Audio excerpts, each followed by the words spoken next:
अब मैं विजय जी के पास आ रही हूं।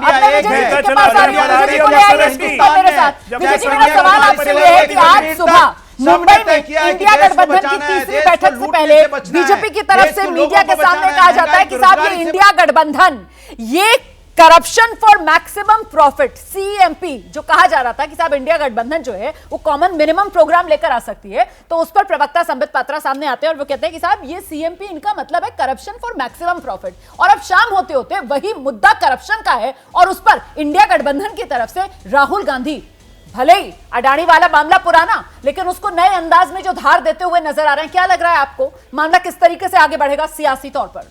देखिए, जैसे जैसे इलेक्शन पास आएगा करप्शन के मामले तो बढ़ते ही जाएंगे। हाँ। राहुल गांधी जी ने दो बातों पर बड़ा जोर दिया।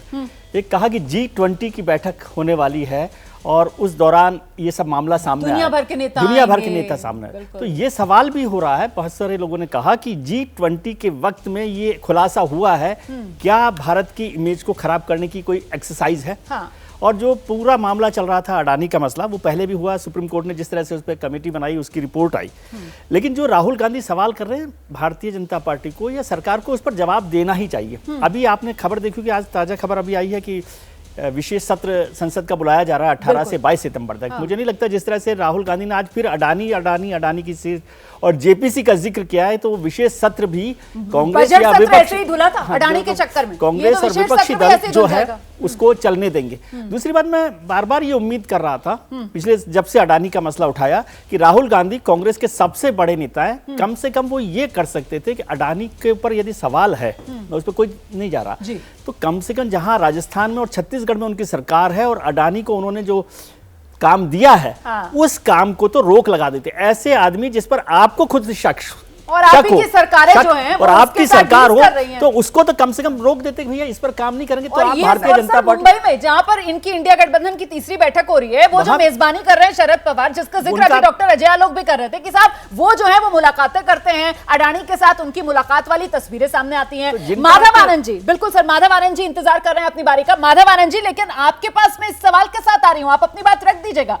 कि जो पहले कहा जा रहा था कि साहब सेबी जो है वो केपेबल है पूरी तरीके से इस पूरे मामले के निष्कर्ष तक पहुंचने के लिए, तो आज तो ये नया आरोप जो राहुल गांधी की तरफ से लगाया गया, वो कह रहे हैं साहब सेबी के अंदर जो जांच करता है इस पूरे मामले की, उसी शख्स को अडानी अपनी कंपनी में डायरेक्टर बना देता है, तो फिर पारदर्शिता कहां रह गई? माधव आनंद। रुमाना जी, देखिए, राहुल गांधी जी आधारहीन आरोप हमेशा से लगाते आ रहे हैं और उनके बात को कोई सीरियसली नहीं लेता है, न देश लेता है, न विश्व के कोई नेता लेते हैं। भारत जोड़ो यात्रा ने दिखा दिया कि राहुल जी को अलका जी पहली बार बोल रहे हैं शो में, बोलने दीजिए आराम से। अलका जी प्लीज, माधव जी आइए। निजी हमले कर रहे हैं राहुल जी के ऊपर, निजी हमले करने से कुछ साबित नहीं होगा। अलका जी प्लीज थोड़े संयम के साथ आप आ जाइएगा। माधव जी आइए। में है और आधारहीन आरोप लगाते हैं और सुप्रीम कोर्ट के पास आके कान पकड़ के माफी भी मांगने का कई बार काम किया है। हिंडनबर्ग की रिपोर्ट पे आपके चैनल पे मैं भी कई बार और दूसरे चैनल पे आलोक जी भी मेरे साथ थे, हम लोगों ने विस्तृत रूप से इस पे चर्चा की। अब नया मुद्दा लेके जो आ रहे हैं, मुझे लगता है कि उस पे डिटेल में डिस्कशन होने की आवश्यकता अगर है तो आवश्यकता निश्चित रूप से सरकार इस पे सोचेगी। लेकिन आधारहीन आरोप लगाना, G20 का समिट इंडिया में होना है और आप विपक्ष के बड़े नेता हैं और इस तरह के आप मीडिया के माध्यम से अभी आप इस तरह की बातें कर रहे हैं, मुझे लगता है यह दिखाता है कि कितने वो अपरिपक्व हैं। जहां तक दूसरी बात मैं कर रहा हूं कि भ्रष्टाचार, एक मिनट रुमाना जी, आप भ्रष्टाचार की बात कर रहे हो, भ्रष्टाचार।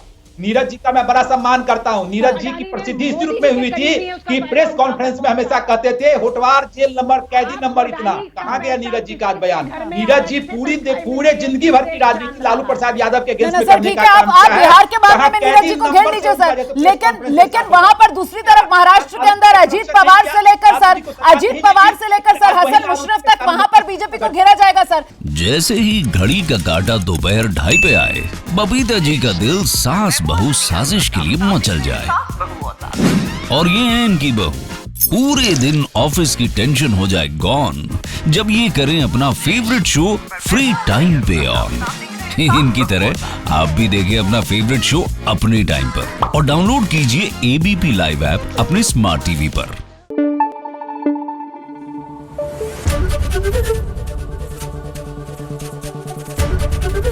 एबीपी न्यूज आपको रखे आगे।